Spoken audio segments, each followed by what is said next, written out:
So, moving on. This is where it gets most difficult. a lot more interesting. So we got the Sony PlayStation 2, Yep. the Nintendo GameCube, Yep. the Sega Dreamcast, and the newcomer, Microsoft Xbox. You said GameCube, right? I did say GameCube. Okay. So, even though they reproduced it recently, I'll let them have this one. I'm going to go with Resident Evil 0 because it's a different game. I know it. Because it's not Resident Evil. It's not like the remake. It's a whole new story, and it didn't get reproduced until later on in much newer systems. So I thought it was really fun. Yeah, you had to sneak one in there. Yeah, I had to get a Resident Evil in there somehow or another. But what I like about it, you learn more about the background of what happened before Resident Evil 1. You get to learn how the outbreak started more. You get new locations. Yes, you get some old characters coming back, which is Rebecca Chambers, who is one of the main protagonists in the game. But you play as a new character named Billy Cohen, who was an escaped convict from the military. And then also returning, even though they're only more like in CGI animated scenes, was Albert Wesker and William Birkin. And you get to learn more about their background on what the situation happened in Raccoon City as well. So I think it's a great title to start off if you want to learn the Resident Evil history too. It's a great starter point. I mean, yes, the only issue that I do have in that game, I'm not sure if a lot of people else has this same issue as me, is I did not like how you had to switch in between characters multiple times. Oh, yeah. Like Resident Evil 2 had certain scenes where you would switch to a character. Like there might be a part where Leon, he gets injured, he gets shot in the arm, so you have to play as Ada Wong. Which, that's understandable, that's part of the story, but on this, they made it that on puzzles, you have to, press a button to switch characters. Oh, yeah. And So I do not like that. It's strategy-based, I guess. It's the only thing I didn't like, and I think, if I remember correctly, they changed the storage system where you put things in the storage container. They made that different, too, but I'm maybe wrong. Because I haven't played it in a while, but I'm wanting to get back into it since, like I said, they get reproduced for the Xbox One, PlayStation 4. But that was my only one issue, was the switch base button, which it was originally going to come out for the N64, so I would have said it for the N64 if it would have came out, but it didn't. It came out in the next system after that. But that's my choice. All right. So for me, this was kind of a weird era. So for one, again, long story short, I'm not going to say much about it. It might be another video. I didn't really jump on the Sony PlayStation 2 bandwagon because I didn't know much about the PlayStation. I think I know where you're going, mister. I kind of went with, or I kind of followed the crowd with the GameCube. As bad as I hate to say it. I thought you were going with the Xbox. No, I'm not done yet. No. Wait. I kind of followed the crowd with everybody when they were kind of considering the GameCube to kind of be a toy. It was very handheld. I kind of did that, and I regretted it. And for some reason, I didn't have much exposure with the Sega Dreamcast. And being such a Sega fanatic, I think I played it once. I really think it was the controller, just kind of threw me off. So I remember when the Xbox was coming out, for some reason, I was fascinated by it. I have no idea why. I have no clue. But I remember the only way I could convince my grandmother to buy it was the fact that it was a DVD player and a video game system, which, yes, the PS2 was too. But at that time, goddamn, freaking DVD players were $300 or $400. I gotta say, also, there was a very, very limited base, but GameCube had a DVD player one too, where they played regular sized discs and the minis. Oh, really? But it was very limited. Oh, it was very yeah, I know what you're talking about. I think it was supposed to be, it was the prototypes, if I remember correctly. I'm pretty sure, I think it was made by Panasonic. I think I know what you're talking about. GameCube did have it set up where they would play DVDs, and then they decided, we're just going to go to the mini discs. Yeah, which was a weird choice, but I mean, Nintendo was known for that. So for me, it would be the Xbox. And yes, it was a beast. Oh, yes. It's freaking huge. The Duke controller was huge, but I absolutely loved it. That's the one thing I hated about the controller, honestly, because it had way more buttons than a PlayStation or a GameCube, and it's like even though the GameCube had a weird like doggle thing, the yellow doggle thing, but I mean like it was like kind of early still on the dual like analog sticks and stuff, but it's just I felt like there was way too many buttons for the Xbox, and that Duke controller was just too massive for me. I get why a lot of people didn't like it. I do, but I liked it. But the one thing that I loved was the internal hard drive, because that was actually pretty revolutionary, because you had to have memory cards prior to that. And the other thing that I remember that was so funny was the fact that the controller had the thing that detached, so you could plug it. That. It was stupid until I realized what it was for. Oh, because what was it for? Because I don't think I ever seen this. So many times with my N64, because the system was so light, I have it like on a dresser about this size or about this height, and I'd walk too far, shoom, and it'd fall. So you get an extender put in there. And that's what it did. It disconnected, so you didn't actually pull your system. Ah. I assume that's why they made it. I mean, it might have been. Yeah, and I was like, the first time that happened, I was like, oh my god, it's a godsend. This is amazing. This is revolutionary. Yeah. But I remember being able to store my music on there. That was the other cool thing. And what's funny about when I rebought this one, it's almost like it was the one I had when I was a kid. Did it still have the same music? It had a lot of the same music. It's crazy. But I'm surprised they didn't remove that. Well, the other thing that amazes me is the fact they didn't make like a slim model. I don't know why. It's what you had. Oh yeah, that was the. I will say, for that, it was the only other console that played Doom 3 besides PC. Oh yeah, Doom 3. So there you go. So I mean, and like I think if you had the DVD of the movie Doom, you get to play a demo on the Xbox. Oh really? Yeah. That's interesting. Yeah. Have to check that out. Yeah, I mean, it's not that great. No, it's not. I mean, the only great part is the first-person sequence with Keith Urban, but... No, wait, no. Is it? Carl Urban. Keith Urban's a country singer, sorry. Yeah, alright. It's getting interesting now. So, the game I would pick, because I had mentioned that my favorites... one of my favorite franchises started on the PlayStation was Oddworld. Love that series. Oh, yes. Yeah, and I didn't know much about it. That's how we kind of started talking. You were talking about Oddworld in high school. Was it? If I remember correctly, that's how we kind of became friends. We were talking video games. Oh, weird. If I remember correctly, besides knowing your wife. It's true. as well. So. But yeah, I remember... it was Oddworld, Munch's Odyssey. Now, don't get me wrong, there's a lot of repetitive moments in that game. Very, very repetitive. But I love just the Oddworld universe, the characters, the story. It was just a lot of fun. And it's still fun to go back and play. So I would probably go with that one. So, getting near the end here. Yeah, this is the one that was putting me on the spot. Yeah. So, you have some time to think. So, I am going to exclude Nintendo from these next two generations. And it's not because... I don't like Nintendo. I absolutely love Nintendo, but I felt like Nintendo at this point became their own thing. With the Wii U, and the Switch. Which was all basically the same thing in a way, if you think about it. I mean, yeah, the Switch, the only difference is it became a cartridge again instead of a disc. But it was Wii and Wii U were basically the same thing. It just had that one handheld device that changed. There was a lot of confusion with the Wii and the Wii U. The Switch, to me, is amazing. But, long story short, the argument that I make with a lot of people who are like, I don't understand why Nintendo doesn't make a powerful system like the Xbox and the Sony. They don't want to. Well, but why? We already have two systems that do that, and argue all you want, the average person isn't going to notice a difference between a game on Xbox versus a Sony. They're not going to notice a difference. But they're going to know what Nintendo is and what's... Yeah. And it's got all the classic games that everybody knows and stuff. And plus, you can go back to playing original games now. Yeah, and you don't. They went more so for innovation versus graphics, and that's something else. I can at some point. That's what they.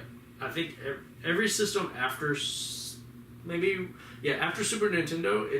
they changed, innovationally. They tried not to go with the crowd. Yeah, they wanted to go out there, and sometimes a little too out there. Yeah, sometimes it didn't work. So regardless, that's why we're excluding Nintendo. Xbox 360 and PS3. Woo-hoo. Well, for me, I only had a 360. Oh, okay. So it's not that hard. So I would say, I mean, I liked the Halo games. I mean, it's only system that they really played on. They never had it on PlayStation that I know of. Somebody modded a system that did it. But I mean, I think my favorite 360 game was Reach. Halo Reach is pretty different because I mean, you played as a different Spartan force that was happening, and you find out the reason why there's only one Spartan left in the Halo universe, which is Master Chief. Well, technically there's another one named Kelly, but she didn't. She's only mainly in the books. But you get to create your own Spartan, however you wanted. You're gonna make them look like a fucking ODST, which that's my favorite, was the ODSTs. I mean, yeah, even though ODSTs were never really Spartans, they were basically like the Navy SEALs of the UNSC. But I thought it was really, really fun. It was really interesting. It showed a whole new light in the universe. It gave you a whole different image of what was going on another side of the colonies and all that. So that's what I'm going with. I like the customizations and everything like that. So, and I love the story. So that's my choice. I'll give you that. To be fair, I would side with you if I didn't have so many damn issues with the original Xbox 360. Mm-hmm. The long story short. Yeah, you had so many issues. I had, yeah. So and I never did. Yeah, you were one of the lucky ones. Well, my only issue is my first Xbox 360 was stolen. Oh. And that is more of a family thing that happened to that, which I don't want to get really into. But yes. I'll talk to you later about that. So, for me, yeah, the first one I had the Red Ring of Death, of course.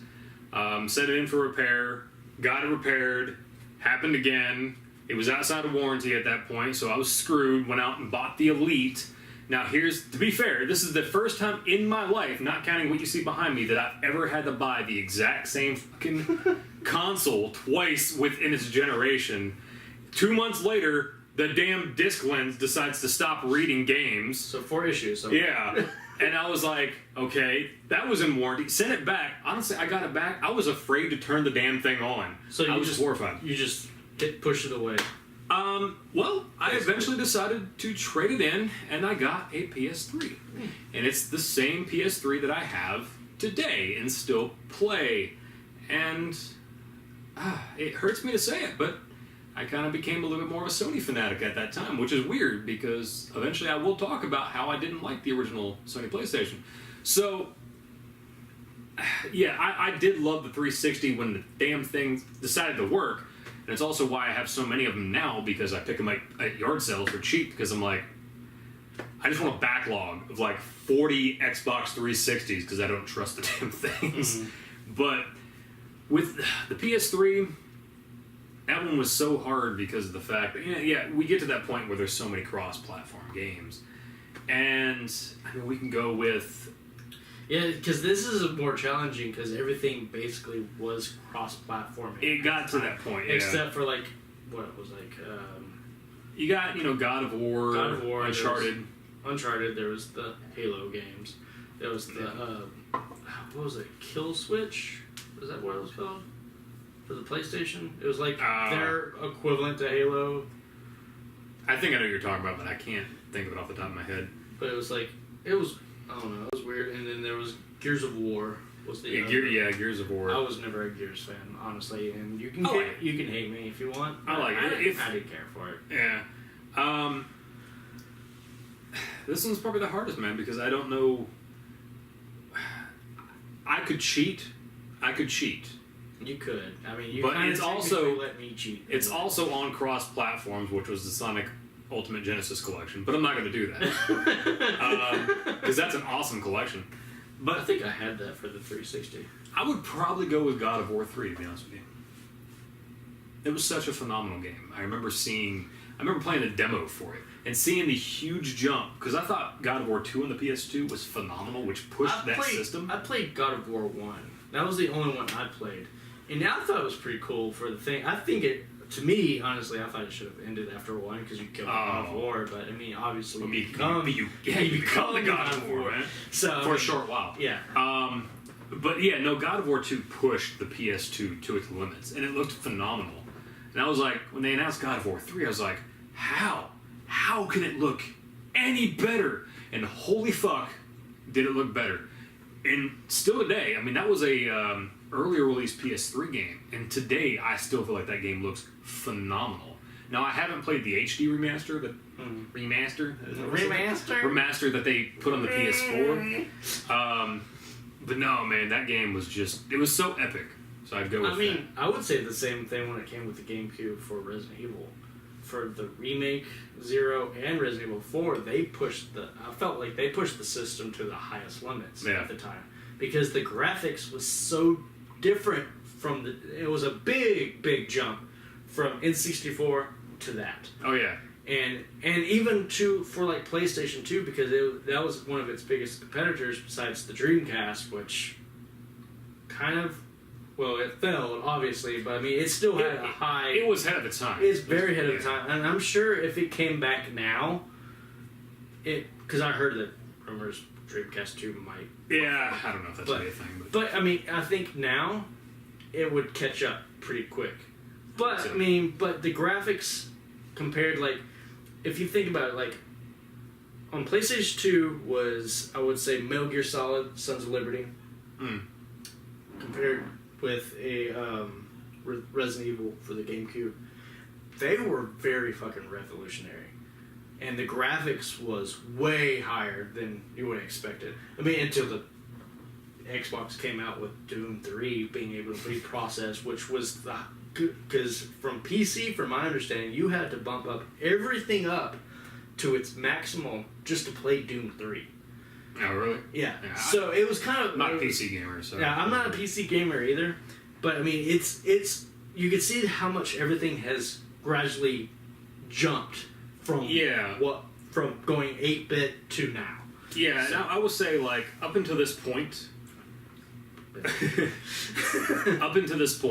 like, every generation there's been a huge jump. I don't feel that this next generation, the current generation that we're at, was that big of a jump. It wasn't. I mean, the 4K was probably the added bonus, I would say. But that could have been on the 360 and PlayStation 3 for a little bit longer, too, to my opinion. It could have been, yeah. But, I mean, even though I'm not going to say it's my pick for the next system because it's obviously it's cross-platformed, but like Resident Evil 7 or PT for the PlayStation 4, that would probably, I would say, has pushed the envelope on graphics. Now. Yeah, I can see that, because, I mean, don't get me wrong, I see a huge jump in the graphics from the PS3 to PS4, but, like, when they first kind of came out, I didn't see, like, too big of a difference, but before that, like, the Xbox, and then the Xbox 360, it was like, holy hell, this is a huge jump. So, which makes me wonder about the next generations. Now, but, before we go on another tangent, current generations. I think this is the hardest because... Really? For me, it is because, I mean, most of the games I play are cross-platform games. Oh, okay. So, I mean, but I know what system you're going to pick, though. Yeah, I'm going to pick, obviously, Xbox One because that's the only system I have. Which, I'm going back in a small tangent, not as big. I find it funny, though. Right when Xbox and PlayStation 2 came out, I was at then PlayStation 2. You were Xbox. It's and now changed. It had changed as soon as 360 and PlayStation 3 came out. We swapped. Yep. And I would say what got me into playing 360 was, even though I don't think we played it. This is what we played because I think we played the original Xbox. but back in Miss Hutt's class, our online web webpage design class, we played Halo 2, and I was like, this game is the biggest, greatest new game I'm gonna have to play. Yeah, I remember playing that. And we did a LAN party in class because Miss Hutt was like, yeah, go ahead. We'll use projector and everything. Yeah. But I felt like that was the big turnaround for me. To reasons why I went to the different system routes. Really? So yeah, for me, obviously, the Xbox 360. yours was an issue that Yeah. just couldn't stop happening. And I will say that I play my PS4 now more than the Xbox One. But to be fair, at this point, I think what irritates me in the fact that I always will consider myself a Nintendo fanatic is I really do kind of get annoyed by the whole Sony fanatics and the Microsoft fanatics. Let's be fair. The systems, You're a game fanatic. I am. I'm a game fanatic.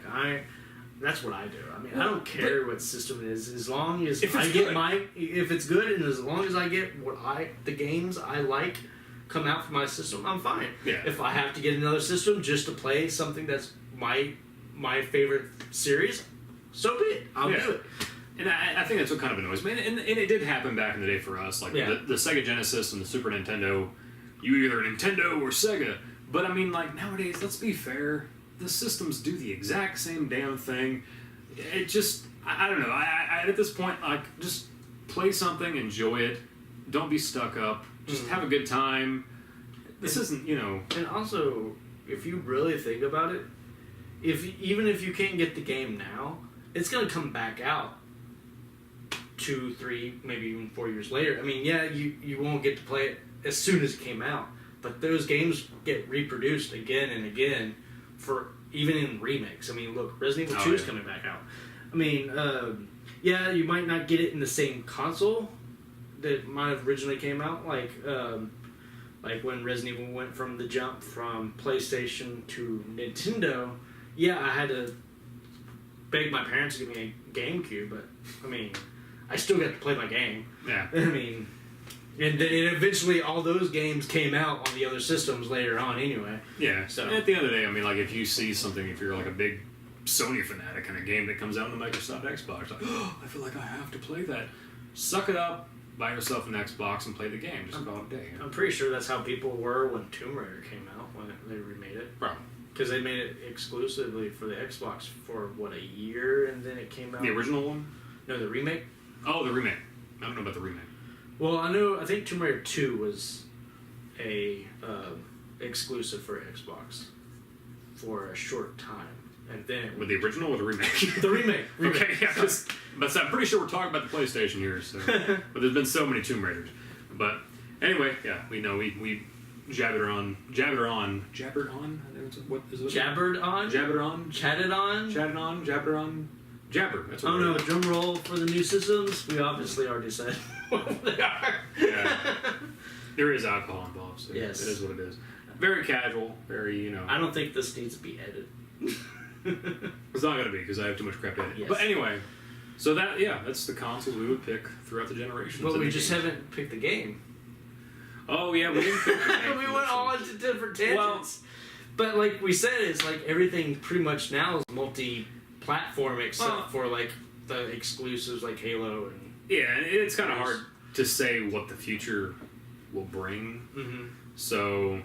I mean, for me right now, I'm pretty sure I think it was a Steam game, but I can't think if it was released on the PS4, but Ori and the Blind Forest. I think it's on PlayStation, but I know it's on Xbox. Well, I know it's on Xbox, that's why I played it. But I think my wife apparently agrees too, since she's laughing. I think it was a Steam game. I can't, but that would be it was a Steam game. Yeah, but it's so hard to like. It's really hard to get current stuff now. Yeah. I mean, even though it's multi-platform, I mean, like I said, it's more of a difficult kind of thing to choose from now. Would probably be Resident Evil 7. I mean, yeah, it's different. I mean, like I said, it is on PlayStation 4. It is now on Switch. I think it just came out probably like a few months ago on Switch now. It has a little bit of different add-ons. But, I mean, it really is different than compared to all the other Resident Evil games. It's very different. It's a whole. I don't know. I'm not sure if it's the same universe. Because they changed Chris. I don't know if you knew that or not. They changed his whole look and everything, and now he works for Umbrella. So. Oh, okay. So, but I mean, I might be wrong. But I mean, like, they really did change a lot. The graphics wise is probably the best they've ever done. I mean, yeah. No, I agree with that. They have gone to first person before, but their first person games were never the best. They were like bottom shelf compared to the other titles, like Survivor and Code Veronica Survivor, and maybe like the Operation Raccoon, or not Operation Raccoon. Umbrella Chronicles, which came out for the Switch, or not Switch, Wii. Yeah. But I mean, those were never really big. They never got to where 7 is now. But I mean, that would be my choice, even though it is multi-platform. I guess if I went with what is just exclusive to Xbox, would probably be Halo. Just like, I like the game. I just didn't like how they made Cortana as the bad guy. Oh, yeah. So it was like, you fell in love with Cortana in all the other games, and then this happens because she glitched out in 4, and now she's like, oh, I'm the bad guy now. You have to do what I do, or I'm going to kill you if you don't. So, I mean, it's fun. I mean, I just didn't like that part of the story. But you do get to play as a new Spartan. Since they brought back the Spartan forces, they start regenerating new people, which you learned from the movie that came out not too long ago. That was made by Ridley Scott, which was alright, but it's not that great. But that's my choice for, I would guess, for Xbox One. Alright. So. Well, there you go. There's an entire lifetime. In probably like an hour. Yeah. So... Well, thanks for watching. We'll do some more of these Nerd Stillery drunken conversations. Yeah, we need to get more drunk next time. I don't think we do. Make our own beers. There we go. Nerd Stillery. It is. So. Yeah, so thanks for watching.